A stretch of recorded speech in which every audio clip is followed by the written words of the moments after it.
आज का हमारा टॉपिक है प्लैंक्स रेडिएशन लॉ यानी कि प्लैंक विकिरण नियम। तो चलिए देखते हैं प्लैंक विकिरण नियम होता क्या है। ब्लैक बॉडी के रेडिएशन के स्पेक्ट्रम को समझाने के लिए एम प्लैंक ने 1900 में एक नियम दिया जिसे प्लैंक विकिरण नियम या प्लैंक हाइपोथेसिस के नाम से जाना जाता है। तो चलिए इसको एक एग्जांपल समझते हैं, उससे ज़्यादा अच्छे से समझ में आएगा। तो जैसे कि यहाँ पर हमें एक ब्लैक बॉडी दिया गया है, तो मान लीजिए इधर से कोई भी रेडिएशन या सूर्य की किरणें इधर से आ रही हैं। तो जब सूर्य की किरणें इधर से आती हैं और जब हमारे ब्लैक बॉडी से टकराती हैं, तो ये जो हमारा ब्लैक बॉडी है इन किरणों को अपने आप में एब्जॉर्ब कर लेता है। और एब्जॉर्ब करने के बाद होता क्या है, हमारा जो है ब्लैक बॉडी गर्म होना शुरू हो जाता है। और गर्म होने के बाद अपनी सतह से इस प्रकार से कुछ ऊर्जा को उत्सर्जित करता है। तो ब्लैक बॉडी में मुख्यतः होता क्या है, कोई भी रेडिएशन इधर से आता है, हमारा ब्लैक बॉडी उसको एब्जॉर्ब कर लेता है और वो गर्म होने लगता है। उसके बाद उसकी ब्लैक बॉडी अपनी सतह से ऊर्जा को उत्सर्जित करने लगता है। तो यह होता है हमारा ब्लैक बॉडी कॉन्सेप्ट। तो अब यहाँ पर मिस्टर प्लैंक ने बताया कि ये जो रेडिएशन आ रहा है और ऊर्जा उत्सर्जित हो रही है, ये निश्चित मात्रा में क्वांटम या फोटोन इनमें उपस्थित होते हैं। उन्होंने कहा कि ये जो हमारे रेडिएशन और ऊर्जा उत्सर्जित हो रही हैं, ये हमारा क्वांटम या फोटोन से मिल करके बने होते हैं और इन्हीं क्वांटम या फोटोन में ऊर्जा उपस्थित होती है। तो चलिए इसके पॉइंट्स को अच्छे से समझते हैं, उसमें ज़्यादा अच्छे से क्लियर हो जाएगा।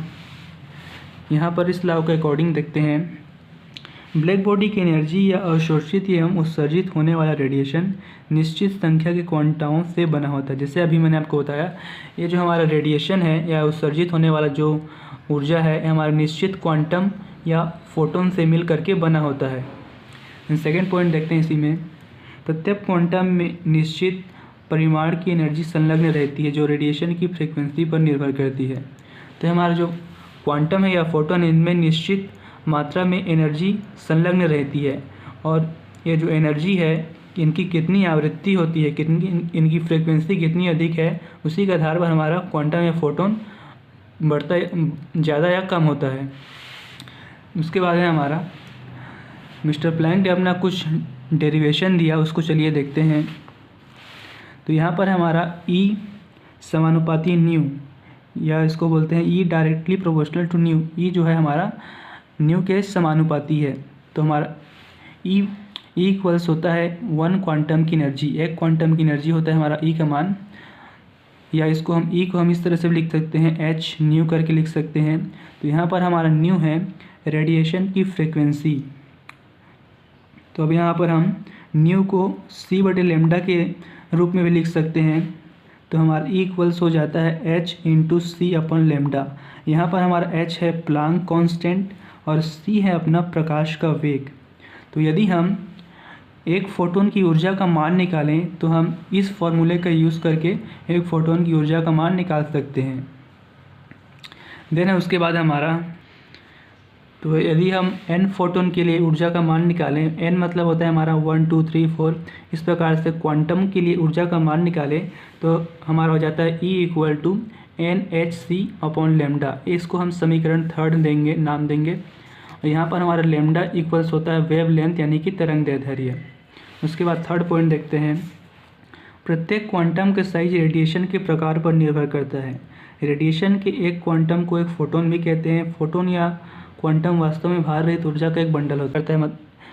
तो हमारा जो क्वांटम या फोटोन है रेडिएशन के टाइप पर निर्भर करता है।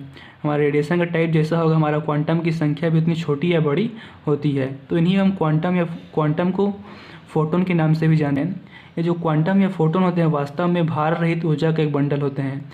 ऐसी ऊर्जा जिनमें किसी प्रकार का वेट नहीं होता, इसी को हमारा क्वांटम या फोटोन होता है।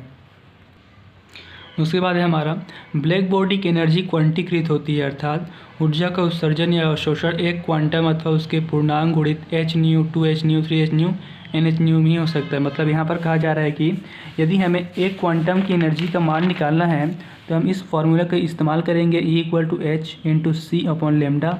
उसी प्रकार हमें 2 3 4 5 इस प्रकार से क्वांटम का मान निकालना है। तो यहाँ पर हम E = n की जगह 1 2 3 जो भी क्वांटम मान निकालना है उसका रखेंगे और इस hc/λ का मान रखेंगे। तो हमारा क्वांटम नंबर्स का मान एनर्जी का मान निकल जाता है। देन फिफ्थ पॉइंट है हमारा, ब्लैक बॉडी के द्वारा उत्सर्जित या अवशोषित विकिरण की आवृत्ति तथा एनर्जी में संबंध बताते हुए प्लांक ने निम्न व्यंजक व्युत्पन्न किया जो प्रायोगिक परिणामों को स्पष्ट करता है। तो यहाँ पर कुछ डेरिवेशन दिया गया है, इसको लैब में प्रैक्टिकल में इसका इस्तेमाल किया जाता है। तो यह होता है हमारा, इसी को हम व्यंजक को हम प्लांक विकिरण नियम के नाम से भी जानते हैं। तो यह था हमारा आज का टॉपिक, प्लांक विकिरण नियम, प्लांक्स रेडिएशन लॉ।